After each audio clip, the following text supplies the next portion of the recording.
we know when they go to playoffs, they're not going to do anything. I'm not arguing that. I know for a fact I'm not scared of Whitecaps in playoffs. But I'm saying, like, are they not even going to make it? Back of average. Back of average. That's the thing, I think bro. back of I think the average. question would be, do you feel like that San Jose, Austin, and Colorado done enough significantly to be better than Vancouver? Yeah. I think so. That's a really good point. I think excluding San Jose. Excluding San Jose because they lost Cade. We just talked about how Austin doesn't have enough players to field a 11v11, but somehow they got enough. Dude, but Verde. The Verde is a vibe. Verde is a vibe.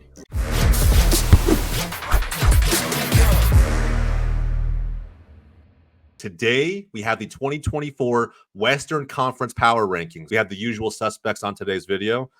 We got Hector from Insert Name FC. We have Xiaoyan from Rave Green TV. And we have Ednan from We Are Austin TV here to join us again for the Western Conference Power Rankings video. Each one of us support Western Conference teams. Going to be a banger. I can feel it. Let's go ahead and jump into it. We have the exact same tiers. We are doing a tier list today. The exact same tiers as the Eastern Conference video. And if you haven't checked that out yet, go check it out on the channel. All right. So from top to bottom, best in the West, good, but still missing key pieces, average as fuck, still rebuilding, and no chance in hell. Okay. So the 5 categories for today's video, we're going to slot teams into any one of these 5 categories, depending on how we feel collectively. And we're going to go ahead and start with the bottom of the Western Conference standings in 2023. That's how we're going to start. We're going to kind of work our way up to the first place team in Western Conference, St. Louis City, again, last season. So let's start with, boys, the Colorado Rapids in 2023. Let's be real. They were absolute dog. I mean, just dog shit all the way around. Like there really isn't any other nice way to put it, but they are coming out swinging in this offseason. I can't think of a team who has signed more players. They feel like the Nottingham Forest of MLS right now, just signing anyone and everyone, hoping that someone really sticks. They did finish 14th, a whopping 14th. Just to kind of highlight how good they were in 2023. 27 points, 5 total wins, a negative 28 goal differential. So they really had to change some things around. They brought in Chris Armas. I don't know how you guys feel about that. Kind of a mid-coach signing, in my opinion. That's probably putting it generously. But they've added quite a bit of talent. So let's start there. Colorado Rapids. I feel like they're still rebuilding. Right, we have to put it that way. I don't think we can put it no chance in hell unless someone really feels like Colorado are just nowhere near being relevant this season. But I feel like as many moves they've made, there's got to be some change from 2023. No? Yeah, I think. Yeah, they kind of. If they didn't make the signings they've made, they would be in the bottom tier. But for the fact they made the signings that they've made, they have to be in still rebuilding.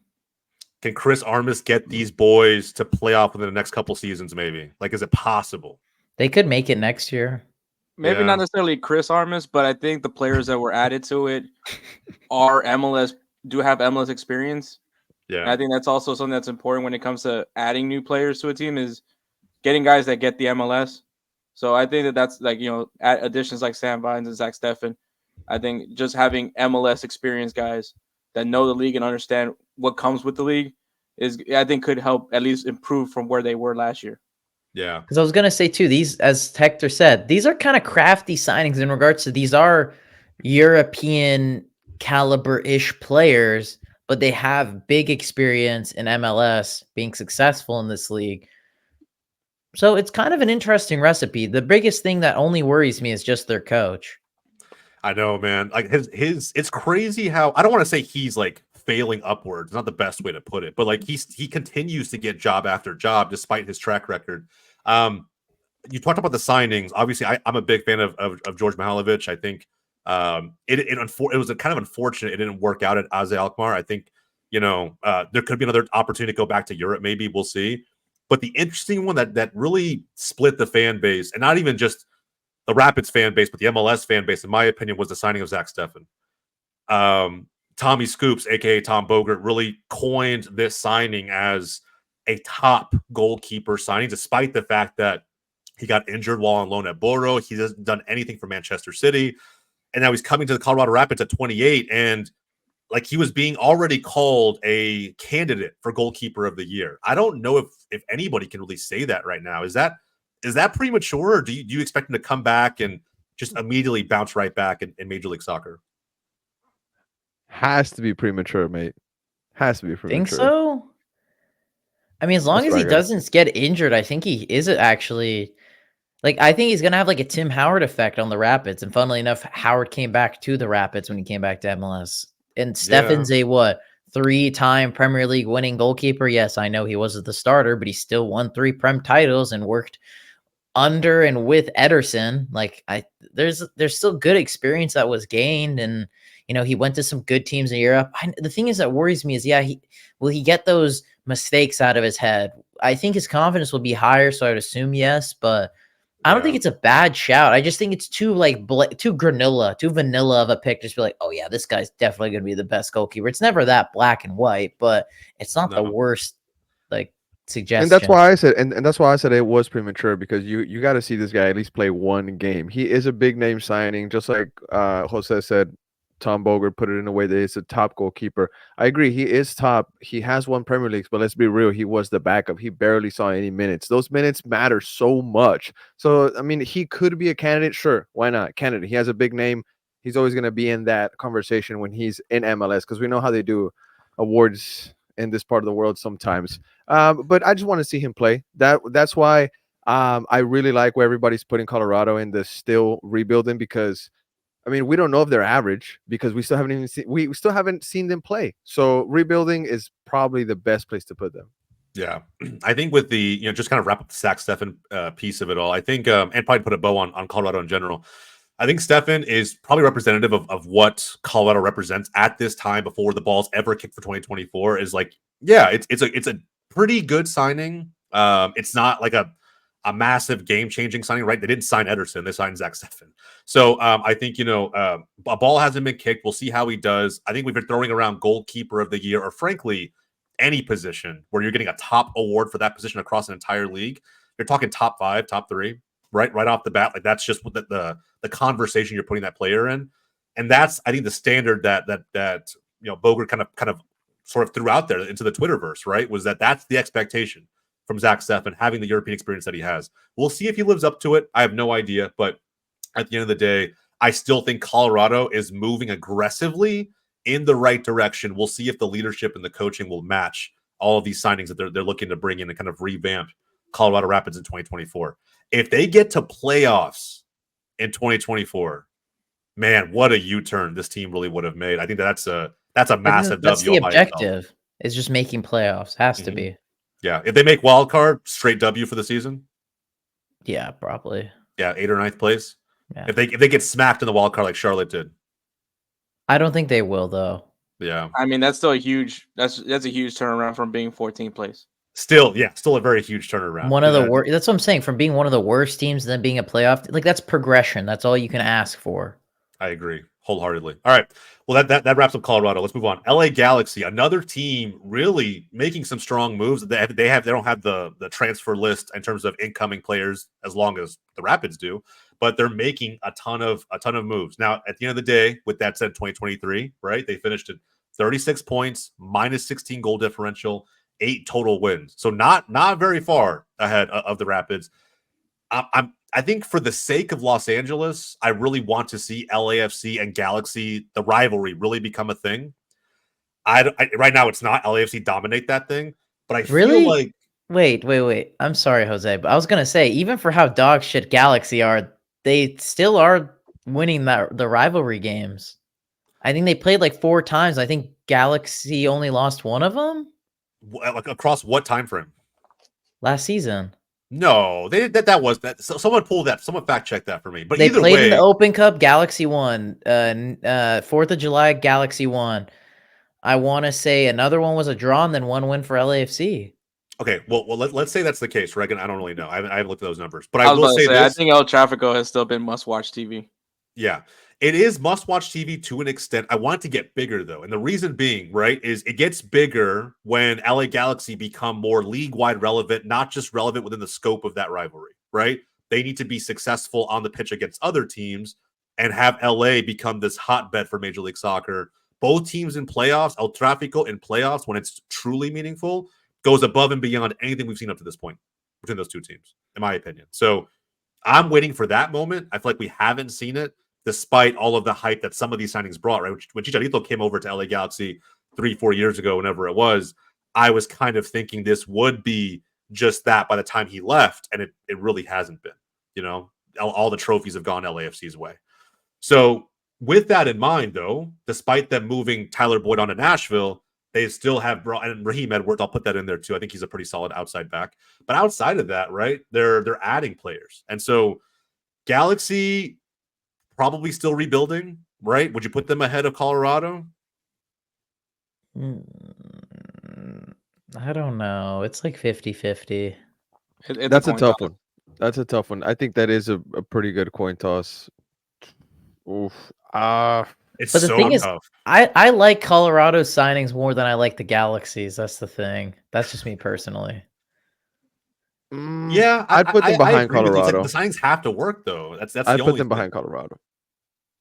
The thing is I think there's more of a chance the Rapid signings will hit than the Galaxy ones. Just because Galaxy's track record with signings recently, like, hasn't been great. I mean, they added Miguel Berry. That is what it is. One thing I do want to say about the Galaxy, and to all the Galaxy fans that are listening to this, I think they might agree with this point, is that the Galaxy have made key additions in the FO, not just on the pitch. And they've poached some people from the LAFC front office, and I think they're gonna do their job, and they're gonna obviously help the Galaxy in that department.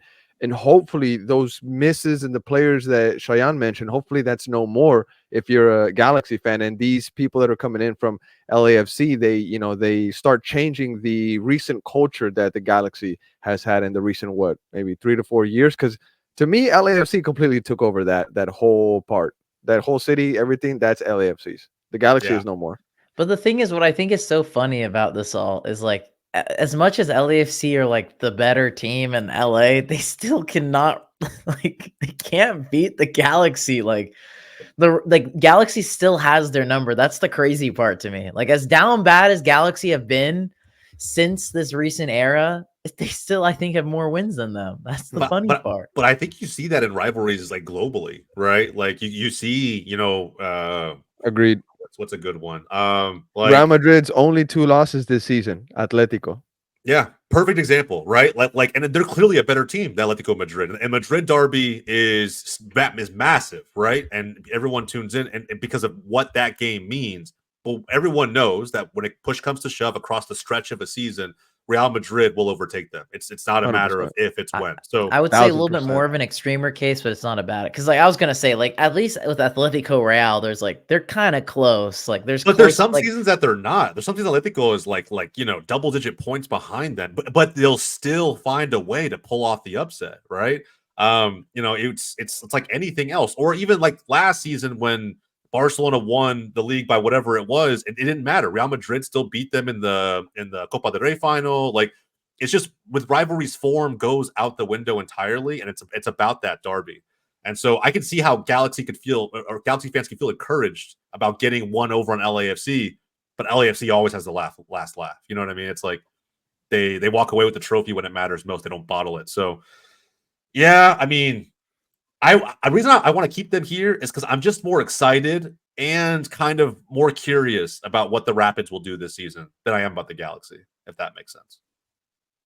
All in favor? Yeah, I think we're all in agreement for that one. Cool. All right. Austin FC, H, talk to me, man. Your team, I don't know how they've been doing in preseason. Let's talk about that a little bit before we do, so everyone understands where Austin was last season, right? They finished in 12th, down season for Austin FC. 39 points, -6 goal differential, 10 total wins. Definitely a step up above these two guys for sure, right? Even if they are still rebuilding or whatever to an extent. But how has preseason gone? What are the expectations looking like for Austin in 2024? Well, it's really interesting what's going on with Austin FC right now, because they are undefeated in preseason. I don't, that doesn't really mean much, but they haven't lost a game yet. They already played against Philly. They tied 1-1. They played against Cincinnati. They beat Cincinnati 2-1. That was a very interesting game. And then they faced Louisville City FC on Saturday. Obviously a USL team, but they're still a quality side. Then there's the Coachella Invitational, 3 games there against the Galaxy, who we just talked about. Also, the New York Red Bulls, who we talked about earlier. And then the Chicago Fire. Shout out to John. Then after that, there's the New York City FC friendly back in Austin before the home opener against Minnesota. But even though all that sounds semi-good, you're hearing, what I'm saying, that they haven't lost a game in preseason playing against two quality sides, Philly and Cincy. The problem with Austin is in the numbers. They don't have enough players to be confident about what's to come in 2024. And if you listen to what Josh Wolf has been saying, you can check it out. Most of the quotes, all the main quotes, the stuff you need to be paying attention to is on We're Austin TV. You can check it out on Instagram, Twitter, whatever. But what Josh Wolf has been saying, what Rodolfo Borrell, the new sporting director, they've been saying is pretty much like, yo, we don't have the players to compete. We need people to come in, and they're just not coming in. There's a recent article by Jeff Carlisle that released a couple of days ago from November 2023, but it's really the same narrative since then. Borrell is pretty much saying how the budget, the cap space that Austin FC has is limiting the kind of bids that can be sent out to some of these clubs. Austin was rumored to be going after River Plate striker Miguel Borja, and that failed because apparently Austin didn't cough up enough cash or didn't offer enough. They wanted a certain amount. Austin FC only offered a certain amount. They can't go up any higher than that. So just really money has Austin FC's hands tied right now. And if they don't get the right number of players, they're currently working with 5 to 8 players from their next pro roster. So it's bad right now with Austin. They're working with their next pro players. They did win the next pro last season, mind you. That's a great pool of players, but the step up is huge. And I don't know how Austin FC is going to be able to do in the next season. I think the goal for Austin fans, and this is a high expectation, is to scrape the last place in playoffs. Jesus Barely make Christ. playoffs or the last Are place that in playoffs. down bad? This is 2021 Barca vibes, man. That's all I'm going to say. Just being real. I'm just being 100% real. Now, no, bro, that's fair. I mean, I think that's fair. the most real take. Yeah, I fuck with that take, and that was a great take. I'm not gonna, mate. I'm not gonna come on here and say that Austin FC is gonna make top 4. It's MLS. Anything can happen. This league, anything can happen. But based off what the coaches have been saying, what the people around the players have been saying, I mean, there's frustration in the numbers that are in this team right now. Wolf is saying that they don't even have enough players to really have a proper 11v11 in training. They have to go to the next pro site to bring in guys in for bodies. You can't go through a full MLS season with not enough players. We've seen it last year. Come on. You throw Leagues Cup into the mix, Open Cup into the mix. I mean, there's a lot that I think you could peel back there. If we make playoffs, I'm happy. I mean, we might be seeing some academy players coming up with Austin FC. 100%. Which, I mean, Austin FC, I think they did pretty good in Generation Adidas Cup also. Mm-hmm. So that's a good shot for them. I think personally, considering that Wolf probably should have done this last season, we all were watching, and again, Ednan's right. The step up from MLS Next Pro into the first team, it's not comparable. Like there's a pretty big gap there. With that said, we still should have seen, I think, with how promising the youngsters have been, more of these talents being experimented with. You know what I mean? Just getting a shot to an extent and being able to prove and get some type of minutes to avoid a scenario like you have now where they're going to be thrust in and, you're going to learn from trial by fire, right? Like that's really how it's going to take place. Whereas I think last season there still could have been some comfortability. You know what I mean?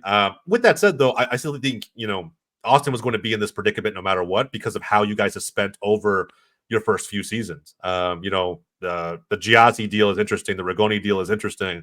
I think that there's players now that are just aging that are not worth what they're being paid to do. And it's not allowing Austin to move in the market, right? Like I said before, strong Barca vibes. I just want to say one more thing on the whole roster building, still rebuilding, because that's what I think Austin is at right now. Right now, our main signing of the offseason has been Jader Obrian. That's the guy that we're like, hell yeah, we got him.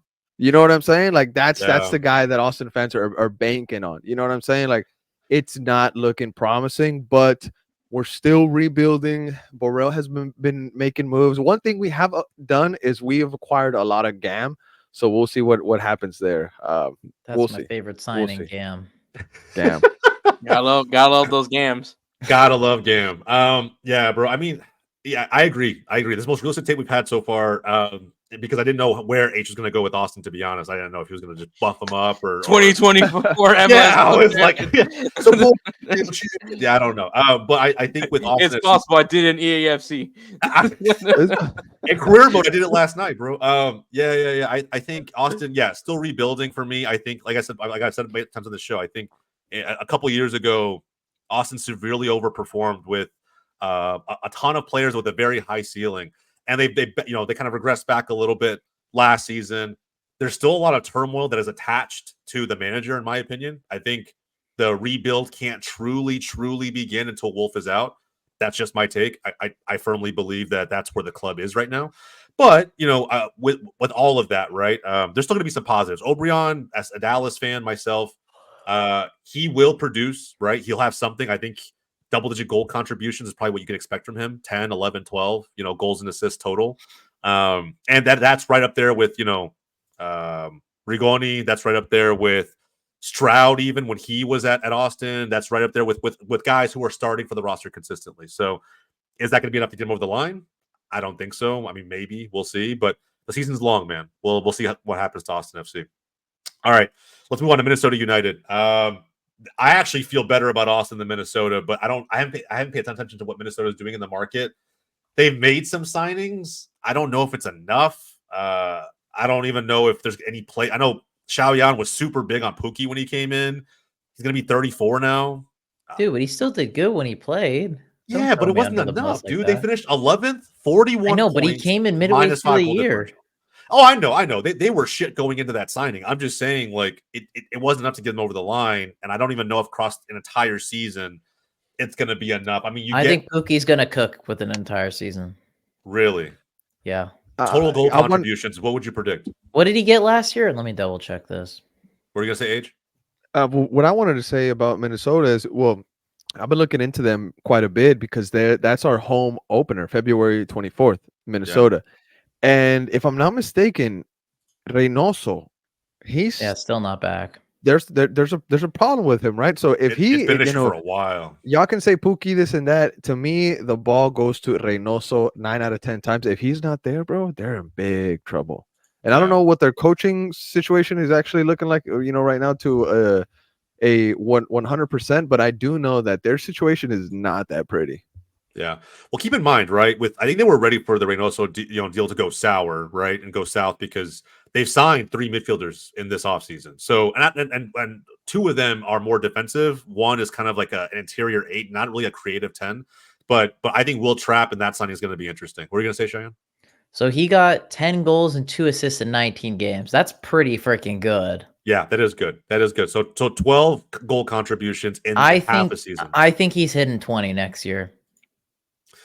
You think 20 vaults Minnesota into like an average team, or are they still? Yeah, no, I think Minnesota is always an average team. I think average is fair for them, honestly. They always find a way to just maintain a certain level. You know what I mean? They're always kind of like annoying for playoffs, but they're never really like a team pushing for a title. But they'll definitely steal some points away from you. Yeah, they will. And I always thought of them prior to this past season. Just like H said, like they make playoffs. Maybe, right? They usually do, but maybe, and then like it's after that, it's house money, right? Like it's not a. You're not. They've had a good coach. Have they even? Oh no, their best run was at 2020. Yeah. Yeah. How far did they go? 2020. Conference final where they choked against Sounders. Yeah, and then what was it? Not this past season, but in 2022, Dallas beat them in the opening round of playoffs. So like, and again, it's like one of those things where I was at that game and it wasn't. Reynoso was, he was getting the ball, but they couldn't get anybody to finish. And now they have the exact opposite problem. I don't know if it's going to be anything that the West has to. I think it's going to be a Pookie party, though. 20 full assist contributions next season. He's definitely going to Pookie on some parties. I'll tell you that. Pookie party. Yeah, we'll see how it all goes down. But I think average team, and they're going to be average teams ahead of them, but they are very much an average team. Speaking of very average, let's go to our Pac Northwest resident to give us our take on the Portland Timbers, who frankly somehow on decision day could have made gotten some magic to go their way, could have been in the running for a wild card spot. They ended up not getting it, but 43 points, minus 12 goal differential, 11 total wins on the year. They add, which I don't know if this is an upgrade in my opinion, from manager perspective, Really? right? Oh man, You think sorry. I'm about to say I thought you I were don't about to think say Phil players. Neville's an upgrade in my opinion. At No, least no, not no, a no, big he's one. not. I thought you were about to say players. That's why I was like, what? No. I mean, look, Their signings have been good. Crepeau, good. Kamal Miller. Kamal Miller's a fantastic trade, but again, it's like when Neville had him at Miami, they were still dog shit. And even That's the defensively, they problem. weren't It's that like great. the same situation like with Colorado. Yeah, Good it's just like, signings, bad coach. yeah, I don't know if Neville's that guy, man. They also have some like young talented gem that's on trial with them right now. His name's Harvey Neville. No, Very stop. excited about Now him. he's trolling now. Very excited about Not Harvey the- Neville. not Nepotism at its finest. I Yeah, love the it. No, Nepo what are you guys baby. talking about? I didn't say that. Mm. I said there's a young gem on trial with Portland, and you guys took it somewhere else. At You know first I who thought his, he you know who his biggest fan is, right? You know who his biggest fan is? His fucking dad, who's also the manager. I think I don't know, man. Like, did he even get like a real shot down in Miami? I don't know. He played a couple of matches, but it wasn't significant. I mean, we could just watch Eli Lesser's short on it, real. The Nepo Yeah, baby. I mean, It's true. but Nepo that kind of baby. that kind of shit. Just like I don't understand why they hired Phil Neville. Like, I don't get it for that. Not just even that reason, but for Yeah. his track record in Miami. I just don't. The get crazy part is Sounders will still not be able to beat Portland. That's gonna be the Nah, worst you part. had to beat this Portland team. You know had what? to Yeah, beat this Portland team. Look, Portland is weird, right? Portland's weird. That's their whole saying. Keep Portland Yeah. weird. Neville is a weird signing. Nah, man, this dude's weird. And then there's, Hector's they're really fucking putting it trolling. together. He's solving the mystery. He's fucking blues in that shit. He's Where are they at though? It's always sunny. The meme. He's like, I'm putting all the fucking Charlie dots from It's Always Sunny, bro. I've connected everything. bro, I don't know, man. To me, it's a troll signing at manager. It's worse than Chris Armin. But do you I'm gonna not put it think out there. maybe he could finally okay, let's do Ben Olsen. Wow, voice crack. Okay, let's do Ben Olsen for example. He was a mid coach for a while, and then he finally got his break with Houston. Maybe could we see that? Because Phil has, let's don't get me wrong. Phil has potential to play devil's advocate. Phil Based has on what potential. though? Based on what? He was a decent player. Good player, but how many retreads of players have we seen completely fail, like fall flat on their face, and not just MLS, but like abroad, globally? Like I don't necessarily believe that these fantastic players are necessarily the best managers. Like, I don't know. There's many other managers to choose from. We can't forget he did have a good season with Inter Miami. He did actually have a good season with them. Did he though? Define good. What? Didn't they finish like 5th? No, under Neville. Yeah, Higuain's where they lost to NYCFC. Oh, you're right. Okay, but again, with the expectation that Miami had, it was decent. But look how much off the field drama they had with Pizarro and everything else. Like, I mean, that's what I'm saying. That is kind of good. That was kind of decent though. I thought everyone was like slating Inter Miami that year because I remember Austin like clapped them and they're like, "Oh, this win doesn't count. It's Inter Miami." oh, God. And like they still kind of pulled. I mean, 5th place, like in that conference was kind of tight that year. Like I think they did okay, all things considered. Like that's what I'm saying. And they There's lost to the potential. champion. Yeah, I get it. I'm just saying. Mhm. I don't know. I mean, look, I'll give benefit of the doubt. No, but they're average. They're definitely still they're average. average. collectively, I would say his stint has gone just about as well as Josh Wolf's has gone down in Austin. Pretty much, actually. It's pretty spot on. Except Wolf had a better. Whoa. Hold on. Holistically at a general level, right? I was just about to say, except for that Wolf had a better finish, but collectively, right? And a better One kid. decent season. Wolf has also And a delivered two better Copa kid. Tejas. What the heck is a Two Copa Copa Tejas. Tejas? Wolf delivered two Copa Tejas. It's on Yeah. his resume. Is it? What- Is it on his what is resume? that? What is a Someone Copa put it- someone- Tejas? It's the fan trophy It's that the they give fan-made out every trophy. year. It's the across all regional. the It's teams the in Texas. regional competition that is between Dallas, Houston, and Austin FC. There's a Oh, the- fantastic I'd rather clip have out those there. like the I'd rather have Cascadia those Cup, top like the Cascadia Yeah, Cup. there's a fantastic Like clip out Cascadia. there of if you haven't seen it on Top Flight, go watch it on YouTube. There's a fantastic clip out there of Hernan getting asked if he would rather have whatever amount of what was it like 10 Copa Tejas It or was like 10 Copa Tejas or one U.S. Open Cup. or one US Open Cup, and Yeah, she had to one sit US there and Open think about it. I for said a it second. needs context. I said it needs Context. context. It No doesn't need way, any bro. No. context. Needs You context, need mate. one U.S. Open Cup. There you go. Yeah, Done. Open Cup all day, like it's not even close. But 100%. I'm not shitting on it. 100%.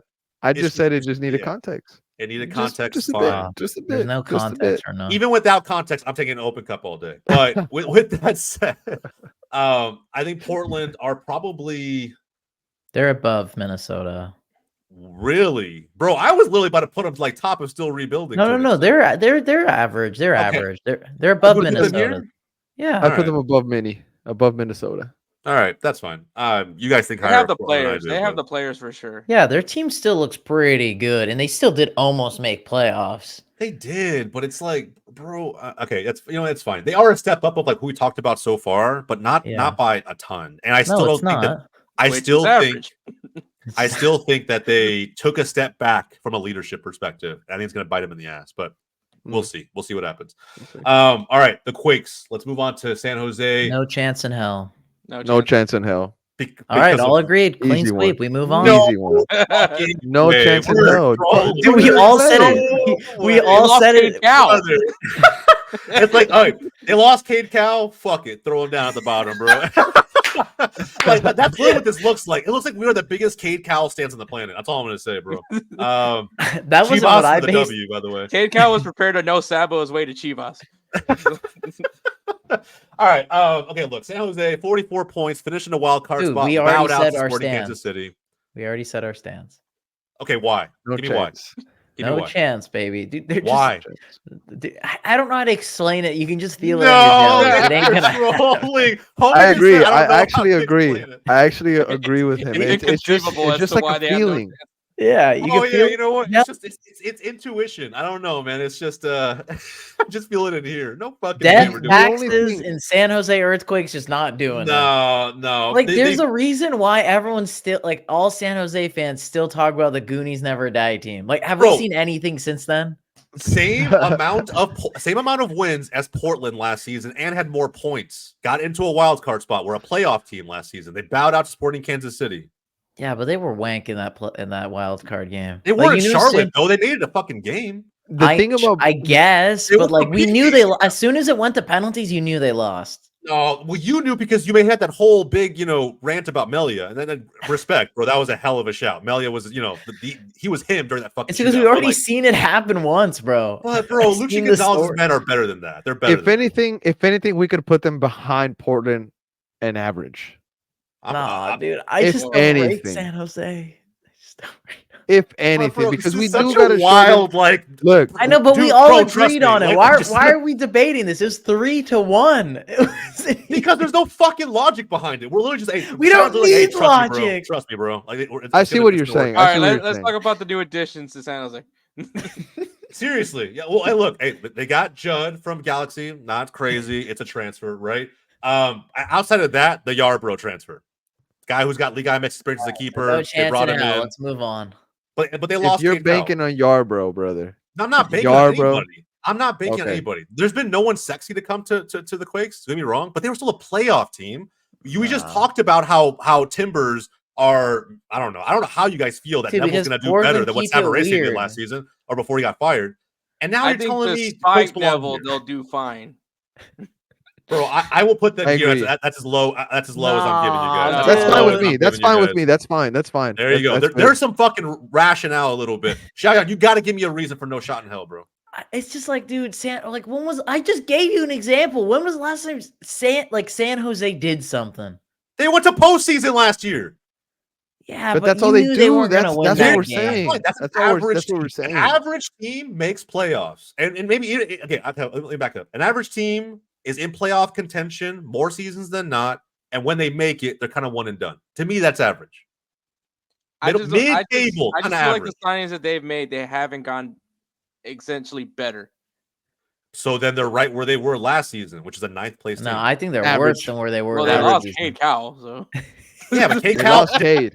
didn't play for them for like a third of the season. We're gonna forget about that last season. He didn't play They for like a lost third Super of the games. Cade. Dude, Super he's a Cade. Liga MX star now. What are we talking about? Oh, bro, That's a You guys huge are- loss. You can He's about glaze to that take blonde hair Chivas all you guys Guadal- want to, but it doesn't justify us putting him in no chance in hell. Dude, I can't wait till he They're good runs right there. ragged on that San Jose defense in Leagues Cup and just terrorizes them. I They're kind of good hope he right there. does. For the sake of MLS, I kind of hope he does, bro. I kind of hope him and Chicha are just fucking Vin Diesel and Paul Walker. You know what I mean? Just like shitting on people. crazy. But Oh my God. I don't know, man. I just this putting him down here is crazy to me. I agree with Hernan. I think this is perfect, especially when both these teams finished below them last season. Damn, so we're gonna have no team in the no chance in hell. I really thought San Jose was gonna be that team. I'm surprised that like you guys weren't prepared to put like potentially Rapids or even Galaxy down. Rapids and Galaxy's roster looks so much better. Like I just think we're gonna see a flip in the script. Galaxy literally lost one of their top goal scorers at last season. Who? Tyler Boyd. Oh yeah, 13 I fucking forgot about goals, bro. that. He went to Nashville. That's fine, dude. Oh my god, your Peck's logic about- is so fucking backwards, bro. Like I have no idea how you're talking Peck, like this. number 10, Ricky Puig about to take over the league, baby. All right, check this out. All right, No, we're good. bro, that's good. crazy. I can agree with that. I think this is more logical than just randomly putting a playoff team in no chance in hell. All right, up to you guys. I just can't wait till that number 10 Ricky Puig and Gabriel Peck and all these other guys absolutely run the league, you know? We're not gonna talk like Ricky Puig was that fucking dude, bro. He wasn't that guy at Barcelona either. I mean, I don't know. It's just anyway. I'm more down with this. You guys cool with this? Actually, let's be fucking honest, bro. We can't do that. The Rapids haven't done anything yet. Like, Okay. haven't kicked the ball Let's yet. even Thank put them you. above Thank Austin you. just for the heck of it. Well, Austin has never beat San Jose in their history, so Yeah, see? There you all right, above Austin. Fuck it. All right, Austin there we go. Hey, boys, hey, claps all the way around. Claps all the way around. There we go, We there we go, finally there we used go. a little bit of logic and rationale. Okay, all right. there's still no way in hell though. All right, fine. We can think that, bro. Let's be logical a little bit for the sake All of right, the you're video. right. All right, Correct, all right. correct. Moving on to the 8th place team, Sporting Kansas City. Which, you know, again had that crazy run of form after they went winless in the first 10 games. Hottest team after the first 2.5 months in Major League Soccer, especially in the West. 44 points, 12 total wins, ended with a -3 goal differential. They haven't lost anybody really, but they haven't added anybody either, to be fair. Good, Like, but missing key pieces. I think they actually. I take that back. Didn't they Will lose they be Gotti? healthier? Will they be healthier? They did lose Gabi Kinda. Yeah. So they. But they he was did lose. only I mean, granted, he was there when they started playing well, but he did miss like half the season anyway. Yeah, it was like half the season. But like him and Pulido were like the keys to them really coming back into form like they did. So like Yes. I feel like without him, that is a key piece to lose. But they still have a lot moving forward, and they're going to be a good team. I still expect them to make playoffs. Like that's kind of how I feel about Kansas City. I think with Kansas City, it's just their health, man. Like they're the ones that get hit hard with injuries. How old is Johnny Russell? Anybody know? 30 something.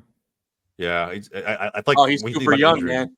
They also He's an upcoming talent. I'll be coming talent, you know, in his early 30s. I think he's a good player, Actually- but when I think of injuries, think of him too. I don't think y'all have mentioned one guy yet. Sporting Kansas City just picked up a couple hours 33. ago. Jose Memo Rodriguez, former Galaxy, former Austin FC. He Oh was yeah, here a Memo Rodriguez. couple months. Memo Rodriguez got picked up by SKC a couple hours ago. Free agent. I think that's a solid, great MLS experience pickup. Dude, I'm who upset. needs Tommy Scoops when we got Hernan Scoops? I'm upset. I got a better mustache. I'm upset that Austin didn't keep him, right? But For right what now, reason? Austin is For in. what reasons? Why did you want to keep him? He scores just because- bangers. Well, I mean, I just went on a rant that we only have he's a good 15 kid. players on the freaking roster and we're using 8 kids. Memo, I think he's a good. I don't want to sound disrespectful, but he's a good body to have. He's a good MLS player to have in there, and you know that number one, he doesn't have to adapt to any team in the MLS because he's so used to this landscape, right? He's been with the Galaxy, he's been with Austin, now he's going to SKC, so there's no adaptation period, right? Whenever you sign him and then you get him as a free agent, I mean, you're gonna get what he is. You know what I'm saying? And you know, Yeah. he has a really good cut-in shot that I was a big fan of. Unfortunately, his time in Austin was cut short. So Yeah. It's a good pickup, but I still think that it's not going to get, like you said, it's a great body to have. It's not going to get them over the line. I think from where they were SKC has last good season. pieces. They're just missing Yeah. a few big ones. That's it. They're Yeah. good. Yeah, good that's team. a really good way to put it, honestly. Yeah. Yeah, good team. And who knows, right? Maybe with the summer window coming, maybe they find a way to reinforce again. They did. Well, what was it, 8 days, 9 days after they announced the hire of Gavin Wilkinson, completely U-turned that fucking hire. Yeah, that was weird. Bro, I can't believe they even decided to hire him in the fucking first place. Like, I applaud Sporting Kansas City's fans for speaking up and, basically protesting the shit out of that hire, considering his insane fucking history, his abuse history. But like, it blows my mind that he was actually hired to begin with. But maybe anyway, they'll get somebody in. Maybe they'll get somebody in and find a way to reinforce the team mid-season. I just don't know, as we stand today, if that's going to happen. So, all right, a good team, missing key pieces. All right. Now, my boys, FC Dallas, bro. As of today it was official. I honestly, man, I'll be honest. I'm putting them right up here too. Whoa, nah, bro, they're fucking good now. You put a and I say proven for MLS. I think he will be proven. Coming at 25 years old, Petar Musa from Benfica, I think is going to take the league, and he's a striker unlike anything Dallas has had. I don't even know how long. 6'3", versatile finishing, good with his head, good with his feet. No, hell no. I'll say that right now as a Dallas fan. But that was good. He came through our academy. He looked good, always coming up. But I said this a number of times on our show. I've never seen him as an out-and-out striker. I've never seen him as that guy. I was always hoping Velasco, when we signed him as a U22 DP, that he would have been the forward. He's more of a winger, but he kind of reminds me of other wingers in Europe where he can also play forward. I kind of wanted him to be ahead of Ferreira and let Ferreira be the not the cam, but the center forward that sits behind the striker. That's where I think he plays best. And now we have that. Jesus Jimenez was dog shit last season. He's actually going to terminate his contract before he probably moves to Europe or something for some top 8, top 9 league, if that's even a thing. But I really believe Musa is a record signing for FC Dallas. And more importantly, these need to be the guys that Major League Soccer needs to go after. Fuck signing these basically fucking retired players from abroad. Inter Miami. Yeah, quit being Inter Miami and actually go after players while they're still in form. Use Messi to attract the players from Portugal, from South America, from Holland that are really good. These uncovered gems that nobody's talking about while they're in their prime, and bring them to Major League Soccer. This is what's going to elevate the league. Not bringing fucking Suarez, Boosie, Alba, and Messi when they're 34, 35, 36 years old. That's just not going to do anything. It's PR more than anything else. This is the way to go. Dallas saw it, brought him in. I can't fucking wait, bro. Our villain arc's about to hit hard in about a month and a half. Yeah, Who do you think you are? We're fucking Dallas, and Musa's about to be him, bro. Like I can't fucking wait, dude. He's gonna absolutely shit on people. Go ahead. I mean, there's two other Texas people there. I would say they're top of average. That's just my take. I don't think Jose is talking crazy, honestly. I think Dallas was a respectable team before, and they've made additions. Now, we've had the argument of is Dallas a ambitious club or not? I don't think I don't think that they're not an ambitious team. We've seen it with these signings of these guys that they're bringing in, and the people that they've let go. They've made some ridiculous sales, like the whole Pepe thing. I mean, that really put Dallas abilities on the map. And then when you Brian Reynolds, exactly, the freaking list goes on, Justin right? Jay, the list, like all these guys, yeah. The list goes on. So Dallas is a really good, place for talent to come out and talent to come in. Well, my criticism is really just them not being able to deliver the final piece. But the place where we have them right now, good, but missing some pieces, I think that's pretty good to have them. And, me as an Austin fan, I see what Dallas has, what they're creating, what they're building, what they're moving forward. I hope that we, step it up, pick it up a little bit, because not only is Dallas starting to move up on us, you also got Houston. We're the new kids on the block, 100%. But at least it was nice to come in when Houston wasn't doing so well. But now even they made a huge 180 to wherever they were at. So Dallas, I think they're in a good spot. I don't think that Jose's talking crazy. Yeah, Xiaoyan. I don't disagree. I don't disagree with where I think they are good, but still missing a few key pieces as well. I think Petar was a good signing. I think more MLS teams need to start using more of that U22 initiative more so than focusing on DPs. I mean, obviously Musa isn't a U22 initiative, but I'm just saying, like, I think FC Dallas has proven one of the top academies. Even now they still shit out a few good academy products. Mm-hmm. So I think that what FC Dallas has done now, you definitely got a good foundation. Just throw in maybe one more signing, and I think FC Dallas is going to be a team to watch this year. Yeah, I agree. And like I think, to kind of put a bow on this one, I think with Dallas is the criticism has always been what Ednon just said. Like we will always invest in our academy and our youth system and the infrastructure, like the coaches that we have, all of those things to build up players that we can then go and sell. It was like the profitability model, right? It was like, fuck trying to go after signings that will win us MLS Cup right now. We're going to do this the sustainable way. And the Hunts have always operated that way as a family, our ownership group. But I think now, we used the Beppe money to bring in Velasco. That was the last player that we signed of, I would say, this caliber. It was $8 million that we spent on him as a U22 DP initiative. I think now this is the first time that we didn't go out and make a big sale. And almost I thought it was the Ferreira deal collapsing was actually going to collapse the Musa deal. I thought they were contingent upon one another. I thought we were going to sell Ferreira so that we can get Musa. And that now we know that's not the case, right? The MLS blocked the deal for Ferreira, and now we're bringing in Pitar Musa regardless, a club record signing.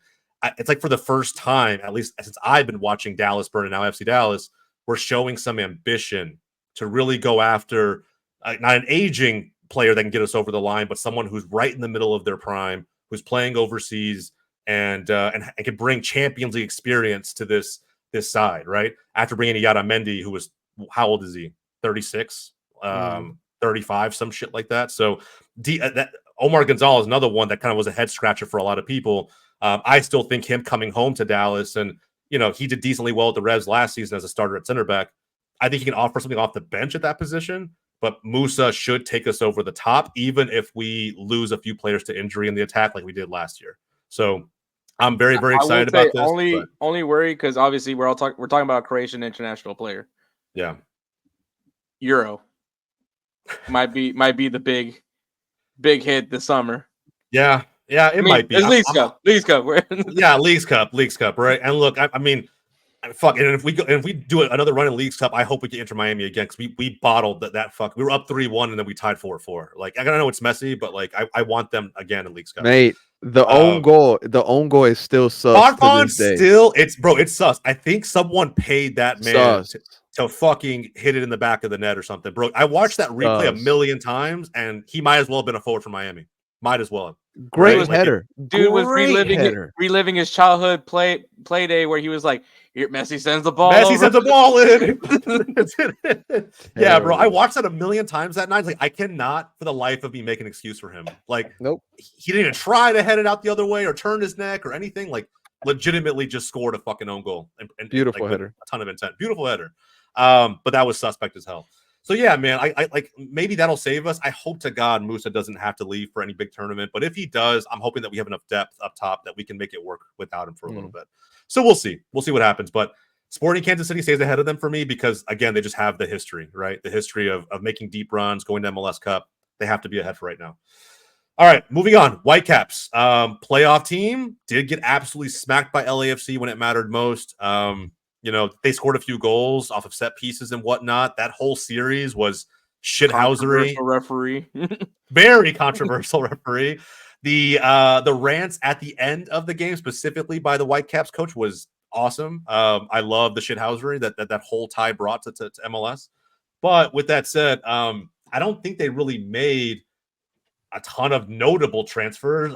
A free transfer from Nashville, and I don't know anything about Bjorn Inge as a defender coming from overseas, but outside of that, I mean, there's nothing that's going to like take this team over the top, in my opinion. Are they average?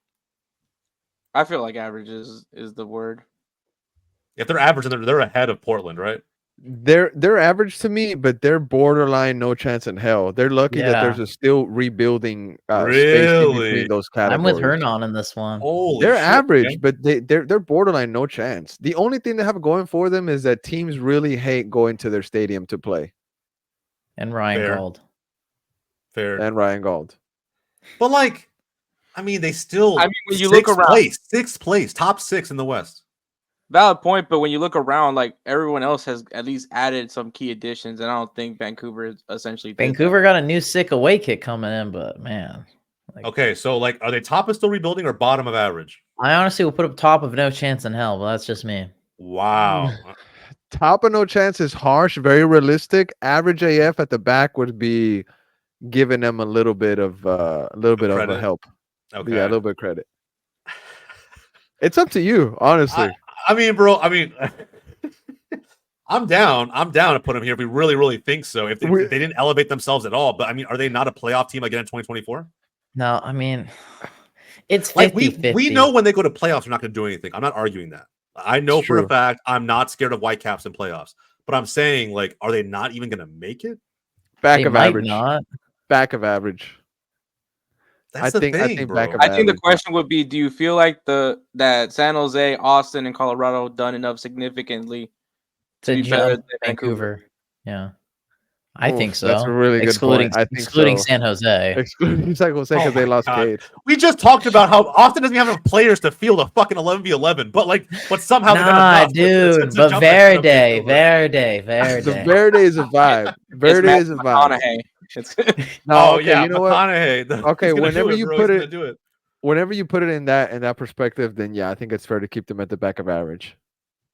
Okay, I agree. I think it's realistic. Because Austin is using their next pro players to try to get into playoffs. So that's what's crazy is I can't believe we put Austin with Galaxy and Rapids though. Now when I think about it, it's the Verde. Verde, like, bro. So should Rapids we do this? No. What? We love Matthew McConaughey so much that we're ignoring that. Yeah, so like that. No, Shyamalan brings a great point. Were we just very, very generous with Austin FC? I think we were. I think we might. I think because the thing is, at least with the Whitecaps, they have a good coach and they got Ryan Gold. All Austin have is just Derusi. We have Derusi and Bray. We have Stuver, and we have you have Cleveland. Brazilian left back. We have a new Brazilian left back. We have Stephen Cleveland. Jader Obreon, just like I said, and new additions from FCito that are really going to be helping us out. So I think they have that cup. Two cups. The Copa Tejas. The Copa Tejas does not factor in. Yeah, exactly. The Copa Tejas doesn't factor. Come on, man. I think that's fair, dude. All right. Wow. All right. But also technically, Austin is still rebuilding. That's why we had them there. But their chances. That's true.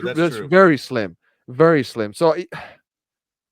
The line is fine. The line between rebuilding and like just not even going to be relevant this season is very fine line. So I think Austin might not be relevant. It's tough.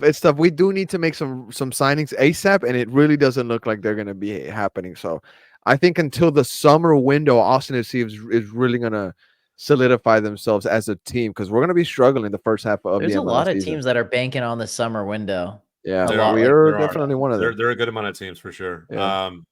No team was able to move like the Rapids were in the winter window. No team. Like this was crazy what they were able to do. But they haven't invested into their team in years, right? Or it feels like that anyway. So, and by the way, Rip, not literally, figuratively, Beta Shore. I know that's Xiaoyan's boy. He retired. Yeah. That's a big loss for them. I think that's a big loss. Yeah, that's a huge loss. That Iranian monster. No chance. Put them down. Put them down. They're below Galaxy now. That one player alone. Fuck it. Worst team ever. Bro, I feel like we're trolling now. Okay, we have to keep because is this realistic? No, this is pretty good. Fine. I think this is good now. Okay. All right. Good. Moving on. Real Salt Lake. Good, but still missing key pieces. Good, but still missing key. So this is interesting, right? They had a good run of form in the middle of the season. The playoff really tie with Houston was very close. I think the better team still did win, but I mean, 50 points, 14 total wins. They haven't really added anybody, but they've let some players go, right? Or actually, who did they sign to the youngster to pair with Luna? I can't remember his name. Might have been a USL guy. I can't remember, but a very promising youngster. But outside of that, there really hasn't been anybody. But I think Salt Lake's team's good though. Like I rated their team. Yeah, I think definitely a playoff team, right? Or at least at the floor of Salt Lake is probably like the playoff line, right? So that's still at minimum average. I'm cool with putting them top of average or bottom of good, but still missing key pieces. Yeah, I'll put them above Portland. That's a good spot. I think so too. I think they got a good coach. Because like AJ said in the last episode, right? Like if you're not getting better in this offseason in any way, shape, or form, then you're kind of moving backwards. But especially when other teams in your conference are leveling up, and they haven't done it now. Like if they had the exact same team as last season, where do they finish? 6th, 7th? I think they're a 5th place team. 5th place team again? Okay. Yeah. I It's like alright. their team, man. I think their team's good. Yeah. Well, we'll see. I'm still kind of hesitant because I still think teams need to level up to try and Just a be bit. ambitious and beat what they did the previous season. But maybe it'll happen this summer. We'll see. That one's very short and sweet. I think Real Salt Lake's probably going to be exactly where they were in 2023. Now, Houston Dynamo. Now, I will say this: an interesting piece of news just came in. Quinones got stretchered off in the Columbia game. Yeah, it looks like a knee. Hector, So, start crying. Start that's crying. not good. Bro. I Check mean, you. there's some other injuries also, but yeah, Ache is Oh. apparently injured as Ache. well. But they still have Ethan Bartlow, so they might be top best in the West, though. They got Bossy. Bossy can't miss a freaking PK, dude. Yeah, they've got a number of options. But look, Hector, talk to me. Wait, bro. is Karaskia still staying? Karaskia is staying. Has not moved 100%. 100% still 100%. staying. I mean, probably not for the Is whole that season though. You have to Is imagine that he's the summer, Hector right? stamp certified? Yeah, Pat Onstead. I don't think they're gonna make any more departures. They've let go a lot of guys. I mean, Gasper, they just traded him to Chicago. Thor's now in Norway. Door? Yeah, That Thor fits. Olfsson. that I fits. You know what never heard of they're that guy. Thor's in Norway. I like it. Oh, Thor's? Oh, I thought it was Door, like DOOR. And then of course Baird, right? Baird going to Baird Cincy. went to Yeah, that's a bit of a loss. A bit of a loss. I think he had kind of a Luis revolutionary season Caicedo for is stuck in himself last year. Colombia for some weird reason. No one knows why. But you guys still got Ethan Bartlow, so still got Ethan Bartlow. So Hector, like with everything going on with Houston, right? And they haven't been able to. I think there's a number of reasons why they haven't been able to try and make the transfer window work in their favor. But do you expect the Dynamo to regress from the Western Conference finalists they were last season? I mean, there's supposed to be a potential U22 signing that they're going to be getting. They haven't announced it yet, so not everybody really knows who that is or who's that going to be. But apparently, it's a pretty promising one. Now, some rumors just brought up that there's a potential where Albert Feliz would like to come back to Houston. Oh yeah, that would be huge. That'd be decent, yeah. But I think kind of weirdly enough, I feel like that might be a summer signing, not so much a signing now, but there is going to be a question mark on the 9th spot. But I mean, that was kind of a question mark last season. I mean, all props to Corey Baird. I think he did a really good job, but at the same time, he wasn't consistent. So there's going to be a lot more on Ibrahim Aleyu, and Sebastian Ferreira. Pat Onstead already announced it that he's going to be the starter for right now. So hopefully he has laid off the KFC, and maybe we'll see him be actually what he's supposed to be. So we'll see what happens. They did take off the number 9 off of him, so take that with what you want for that information. But I mean, I think at the end of it, the back line is still pretty solid. They still have their core in the back line. They still have Arthur and Karaskia. Bassi can play in the midfield as well. Ibrahim might have to play on the wings, and they got Clark. Yeah. So there's still there's still options there. I think they might do some signings. Might utilize Dynamo 2. I think Dynamo 2 did a really good job. Props to Ken Bundy. I think he did a really good job with Dynamo 2. So there's going to be some signings from there as well. Bro, I just saw Quinones' knee injury. Oh my god, it looks so bad. It looks so bad. So he's out for the year. So I'll send this to you guys in the group chat. This is, or I'll put it in here in the private chat. I think during the episode. But I don't want to derail you. It's just I went to go see how bad it was, and it's pretty bad. I want to see it. Here's the tweet. But anyway. I mean, I don't want to show it on the video because it's pretty bad. But yeah, that's oh man. It's a big loss. It's a big loss for Houston. I think Quinones is one of the most exciting wingers Houston's had in a long time. And my god. Yeah, dude. Yeah. That was done. bad. Oh, Done. dude, he doesn't even jump well. Like he jumps like a stick. Bro, why did I almost show can't watch that? more than a few times. That is not supposed to bend that way. Nope, not supposed to bend that way. Oh, So yeah. So I mean, look, Houston. I think right now, we can put him at the back of good but missing key pieces, considering where they finished last year, and you can 100%. ride that momentum 100%. Until they prove us otherwise, right? But Benny Quinones Ball, will baby. be a big loss. They will be a big loss, 100%.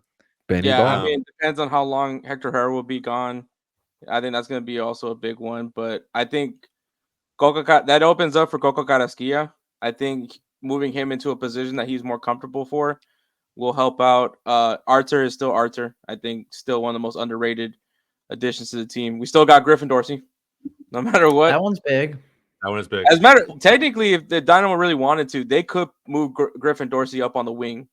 Because I mean, that's technically what he played when he was with Toronto. He just was a team player and played fullback. Yeah, but in the modern game, you could do that easily, 100%. So I think that there's potential, and then I mean, it opens up also opportunity for some of the Dynamo 2 guys. I mean, the Dynamo did announce the signing of Sebastian Rodriguez, 16 years old, gets his pro contract. He will be with Dynamo 2, but I mean, the way things are looking, he might get a shot this season with the Dynamo, which he's a really good player. I know for a fact. I got to see him in person. He's definitely deserving of a pro contract. So Yeah. there's some options with the Dynamo. I think it's going to be interesting to see how they do, and I think there's pressure now for Sebastian Ferreira and Abraham. Like they're going to have to show out because or else come that summer, if Albert Valise wants to be here, I don't see why you wouldn't bring him back. Yeah, I agree. I'll echo what I said. I think, Houston not able to move in the market like other teams are, but they still had a great team in place to begin with.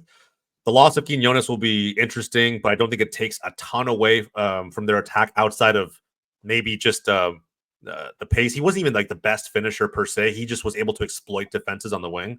You lose a little bit of that, right? But I think if Carrasquilla is able to step up and be the 10 that everybody kind of knows he can be, and that's why he was getting all of his European shouts, I think that's going to kind of help save Houston a little bit. And I will say this.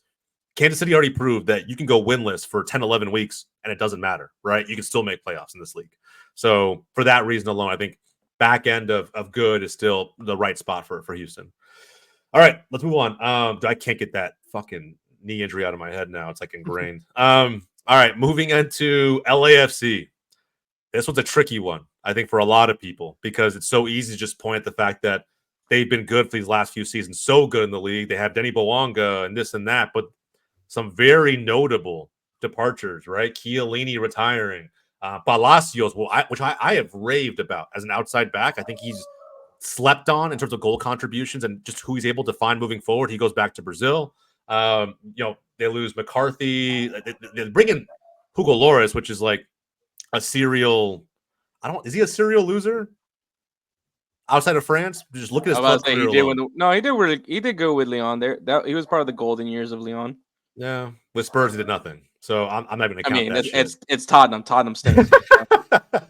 He did absolutely nothing with Spurs, and so with maybe just has to be with France. Who knows? But I think he's decent. But Lloris, an aging Hugo Lloris, is not going to save that back line. Who lost two very very good players, the very key pillars of a very solid back line. Who I think no one talks about it, but I think kind of rescued them in the middle of the year when the offense couldn't fire. Right when Dallas was beating them 2-0. Leon was shitting on them.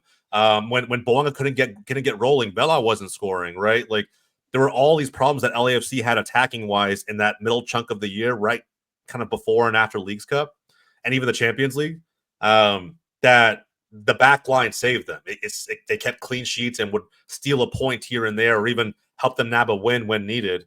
And it allowed LAFC to get back to form before that playoff run.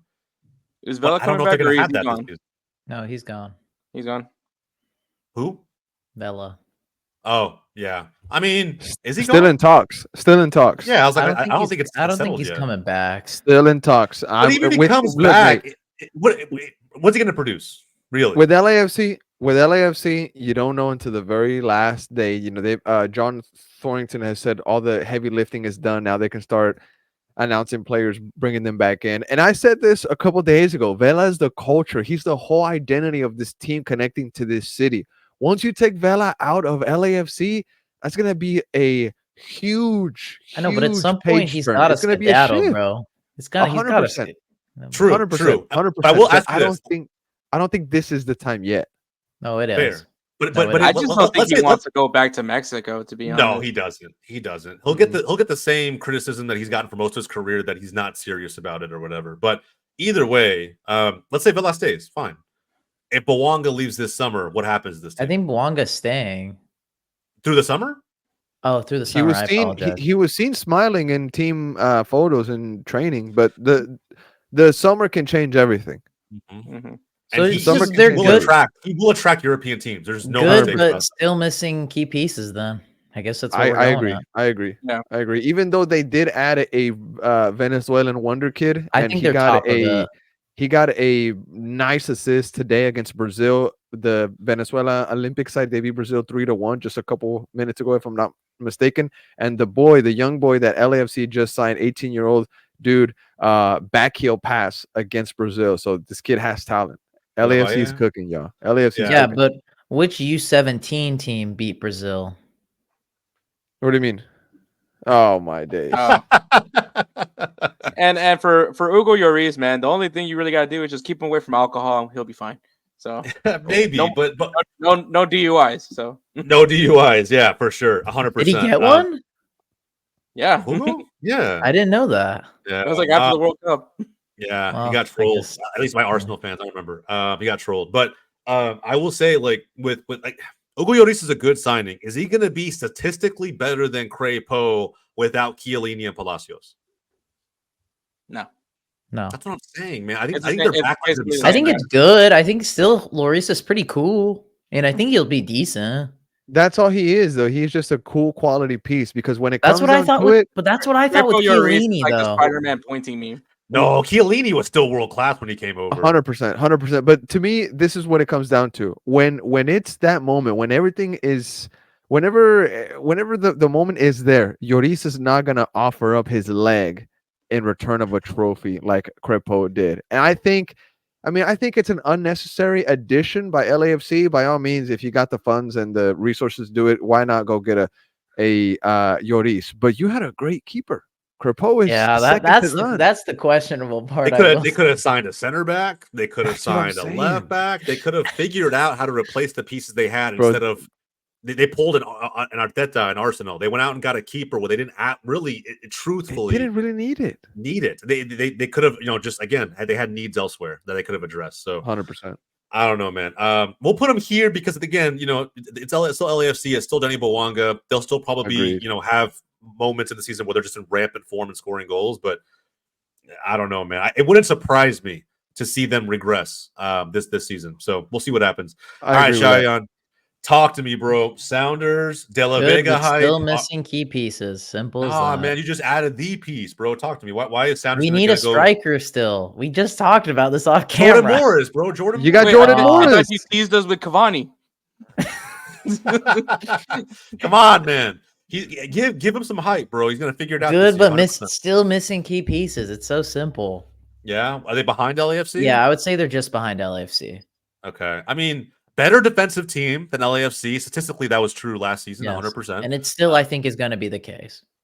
So attacking wise, you don't have a Denny Bawanga on your team. Yeah. Are there any rumors to add a striker in the summer? Maybe. No. Oh, summer? Maybe. I don't know. All the we'll see. suggestions I made, all scored during the Asian Cup. All have been playing pretty well, but Sounders don't want to listen to me when it comes to the striker signing. Yeah, We could have sold Liao Chu, increased the budget a little bit more for that summer's striker signing, but you know what? We didn't do that. Yeah. Yeah, I mean, De La Vega's still a hell of a signing. And I No, gotta De La say, Vega's dude, good. his hair is beyond phenomenal, bro. I mean, Bro, I kind of don't like how people are like, this is some sus behavior, though. Everyone's just talking about like we're all Sounders jealous, like, bro. You don't see he's my like, he's fucking so mop good and chop it all off, bro. I would dude, take De La yours Vega's looks hair in a good. I'd heartbeat. rather have your haircut than De La Vega's haircut. What is this, Justin Bieber 2012? Like, come on, stop this. It's called Show some suave. respect to the That's Beebs. a specific. Show some Yeah, respect time to the period. Beebs. Yeah, you kind of went straight to it, and I'll be honest, bro. I can't do what Hector just did. You know what I mean? I can't even shake my hair. There's none of that going on over here, bro. I mean, I would take De La I Vega's just hair like in a that the heartbeat. complaint is Pedro's too pretty to be a soccer player. I remember the press conference when they were all the Sounders fans were covering it, and I saw some journalists saying that they would kind of end their coverage with, and his hair really is like. I know Beyond that's phenomenal. so sus to me. Like, I don't know. I don't think that's necessary, and it's just so weird to me. Bro's gonna be That's on a- commercials for Theo Nacho. Yeah, hell yeah, Bro, 100%. I think that's a little bit of a reflection of some of the MLS media. Yeah. I mean, there's not enough substance when it comes to the footy. We have to kind of I know. Talk about his looks and shit. I'm like, dude, no one Yes. cares. Like, You come have to on. I settle for agree. that And maybe kinda that could be a pointing fingers towards Seattle Sounders media. Like, It could be. I don't know. I think obviously Red Green TV does a great job with their coverage. I think you're crushing it over there, bro. I think on top of that too, what I'm surprised what no one's talked about is just the difference between what he came from in South America to the Pac Northwest. It's different entirely. Weather-wise, the actual field he's going to be playing on, all of it's going to be a massive adjustment. The travel. Yeah, dude. Flying from Seattle to literally anywhere is a hike. Like it's crazy how long. I would make that. I lived in Seattle for 6 years before coming back to Dallas. That flight is always to Seattle at least 30 minutes longer than, or maybe even an hour longer, depending on the wind, to get there than it is anywhere else in the country. So I think it's just going to be interesting to see how it all works out. But more importantly, the rain, bro, the constant rain, the long gray days. Like I think De La Vega is gonna be a good signing, but it's just like we're really putting a lot of pressure that he has to hit the ground running, and that's what I'm worried about. Like because we didn't add any more supplement. Like Nathan was a good deal, Jonathan Bell was a decent deal. Like at least now we have depth at the left back spot, even though he's naturally center back. But I think he is just gonna be a backup outside back. Danny Musovski, Sounders fans like it. I think it's okay. It just for me, we have to buy a good striker in the summer. We have to if we want to be an ambitious team, and as well, we still need other pieces as wingers. Like the only out and out wingers we have is Leao Chu and De La Vega. That's it. We don't have any other. Chu was decently sought after. He was actually a name that kept popping up in the transfer window that bids. And I thought we should have cashed in on him too, because realistically, I think Chu and De La Vega are both left wingers. Realistically, you're not gonna bench your star winger, and so it's I don't know. His value is not gonna get any higher, in my opinion. Chu's got to hit a 20 goal assist season for him to be worth more, and his contract's done at the end of next year. I felt that could have been a good opportunity to just cash him out. You break even, you make a good amount of money, you reinvest in the striker, but yeah. Again, I'm not in the front office. Yeah, we'll see what happens. I think no one's counting on De La Vega to be the goal scorer. He will get goals. He will get assists. The goal contributions will come. But I think of him almost like when Almada was rumored to come to MLS. It was like that. A young Argentine who's got a ton of potential and could be the next breakout star in the league. We don't really know, right? But even then, Almada still hasn't been the piece to get Atlanta United completely over the line. It's a championship for him. So you need more. And that's why this makes sense. And plus, they did finish second in the West last season, so you can't really have them lower than that. All right. Finally, St. Louis City SC. No chance in hell. I was being dead serious with that one. No, you're not. I am. Show some respect. No, you're not. I don't rate St. Louis. I don't rate them anymore. While I completely shit on them in the MLS or the MLS teams who have yet to win MLS Cup video, and I'll stand by everything I said in that video. In playoffs, they were absolutely abysmal. But in the regular season, were fantastic. And I think in this offseason, they have addressed two very distinct weaknesses directly with the signings of both of them are European, no? They signed, so it's Thomas Totland, 24-year-old from, I don't know what league it was, the Belgian league or the Swedish league, and Nicholas Dyer from Michelin. So both of those guys coming in and being able to address direct holes that I felt that they had defensively and in the defensive midfield area, I think are perfect. I think they're going to have a huge sophomore slump. I think they're going to be terrible this year. I don't think terrible. There's no way a team falls off hard. When does that ever happen? I think they're going to be like a 10th-ish place team. When has that ever happened? Someone who comfortably won the Western Conference, dropping all the way out of playoffs the following season. I can't, off the top of my head, think of a year where that happened. Definitely has happened. I just can't think of the team.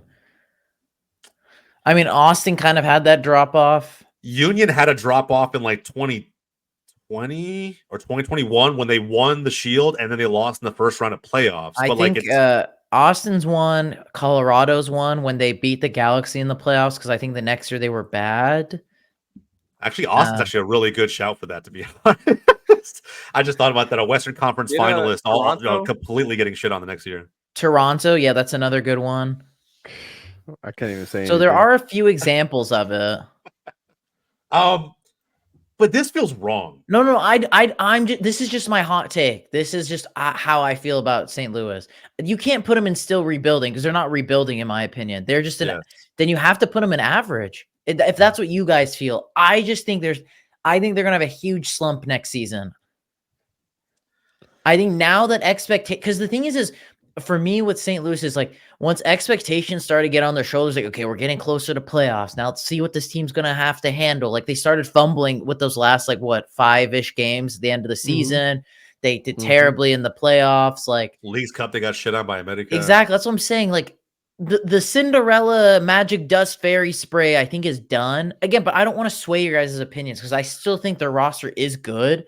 I just think they might have like a huge drop off. I think maybe they might just barely make playoffs or they're going to just miss out on it.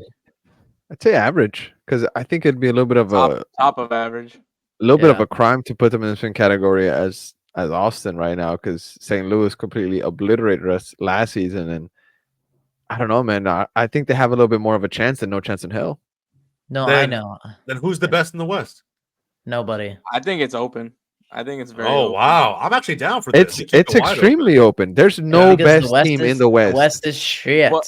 But there's no time, like, I think you can argue that even the top contenders are still missing something.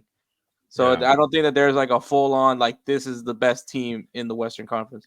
That's actually a great shout. Just to combat the point you made really quick. The number one goal scorer is coming out of the West. The two best the defensive teams, 2 out of the 3 best defensive teams in the league come out of the West. So just saying. It's true. But anyway. I still think it's shit, but that's past the point. Who do we think is the best team then? SKC up there very generously. They're up there in a high spot, but I'm okay with it. I think I rated them. So maybe I'm putting too much emphasis on like their history and them completely U-turning an 8 seed versus a 1 seed against their rivals, and I'm putting a lot of stock into that. And arguably, we're robbed against the Dynamo. Yeah, arguably, right? But like, and they lost to a good Dynamo team. I was a Western Conference finalist team, and that's why I think I'm giving them a lot of credit. Is I expect them to maybe not start the season 0-10 like they did last season, but I'm okay with moving them down if we really feel like they're not going to be as up to par as this. We could put them below Houston. Dallas in front of Houston, or should Houston be in front of Dallas? I think Dallas has upgraded to a point where how do we fare out after last season? I think there's more unknowns with Houston right now to put them over Dallas. The injuries also, right? That's what we said. The injuries also. Bro, now I just keep thinking about that one injury. Come on, bro. Bro, that one injury was bad. And Quinones is one of the most exciting players in Dynamo in recent seasons. Like he really is. He's electric, and he's what 22. Like, and near the end, Quinones definitely got more starting time. So he was definitely Ben Olsen definitely saw a lot of value in him. And I mean, if one thing we saw with Ben Olsen, he loves pacey wingers. And so Seattle are the best in the West. But just for the hell of it, let's just all throw in like a team that we think is the actual, like who do we think is the best in the West? Not actually we put it, just like let's name a team. I mean, I got mine's locked in. All right, let's see Hernan first. Ladies first, Hernan. Whoa. That's I say bro, respect. Go ahead. I say actually this is kind of I might should revise this take, but Seattle. Bro, stop. I might have to revise this take with no, stop. Yeah, Seattle lost Ladero and they added De La Vega. The rest of the team's basically the same. It is. It's basically the same. And they have a great coach. A good coach, yeah. I like Brian. I think Schmetzer's a good good. Coach. He's good. I think he was a really good coach. I think he's lost his magic now, though. No, he's still a really good coach. He's arguably the best coach across every Seattle team's history. Arguably, every sports team's history. I can't think of a better one. Who's again? Won more. I agree about what he has done, but I'm just saying from the past year and a half, I think he's lost a little bit of his magic. I think he's a good coach. Before he was a really good coach, though. I think it's your front office. I think it's amazing that you guys haven't retooled your core, considering how much older they've gotten. You guys just keep relying upon the same players year in and year out, and Brian's doing the best he can with what he's got. All right. I guess that's a good way to look at it. I think the FO needs to start figuring out how to give him more tools. But I think with that said, like for what he has, like consistently a great team. I don't think the best in the West, though. I would still take LAFC over Seattle. Like the saying has always been like, if you're not getting better, you're getting worse. And I mean, Seattle, I feel like has always been the same team, but they're always in that conversation. Yeah. Their experience, they're always in the conversation. Their experience gets them pretty far in playoffs. And in years where you didn't know if they were going to go far in playoffs, they actually gone on to win MLS Cup. And I would say that was true in at least one of those cup runs. Maybe not both, but at least one. The thing that concerns me, though, this team now is like, since CCL, I think since the last 2 years, other than CCL, Sounders get knocked out in the early stages of everything they play in. Like they don't make any deep runs in any cup competition. That's the problem. Yeah. Yeah, I can't put him in best in the West, H. I think it'd be cool, but like it's just I see too much opportunity for any one of those teams that are around them, right? LA, Dallas, Houston, or Kansas City to just like add a piece in the summer. Or even not if they don't add a piece. I think LAFC and Dallas could potentially overtake them this season because both those teams have been aggressive in the market. Houston's kind of in a standstill, and so is Sporting Kansas City. But a sleeper pick could be Portland. If Phil Neville gets it, then I just don't see him getting. And same thing. I really Rapids. Don't, bro. I don't rate him as a manager. I just don't. No, I know, but I'm just saying, like, hey man, his son could just break out.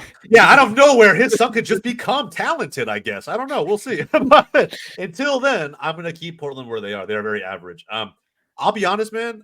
I'm actually cool with leaving this.